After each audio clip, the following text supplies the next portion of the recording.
Dengue ಜ್ವರ ಹಾಗೂ ಚಿಕನ್ಗುನ್ಯಾ ಜ್ವರವು ವೈರಸ್ನಿಂದ ಉಂಟಾಗುತ್ತದೆ.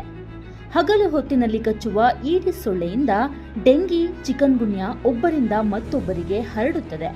ತೀವ್ರ ಜ್ವರ, ವಿಪರೀತ ತಲೆನೋವು, ಕಣ್ಣಿನ ಹಿಂಭಾಗದಲ್ಲಿ ನೋವು, ಮಾಂಸಖಂಡ ಮತ್ತು ಕೀಲುಗಳಲ್ಲಿ ವಿಪರೀತ ನೋವು, ವಾಕರಿಕೆ, ವಾಂತಿ ಇವು ಡೆಂಗಿ ಜ್ವರದ ಲಕ್ಷಣಗಳು. ಇಂತಹ ಲಕ್ಷಣಗಳು ಕಂಡುಬಂದಲ್ಲಿ ತಕ್ಷಣವೇ ವೈದ್ಯರನ್ನ ಸಂಪರ್ಕಿಸಿ ಸೂಕ್ತ ಚಿಕಿತ್ಸೆಯನ್ನ ಪಡೆಯಿರಿ.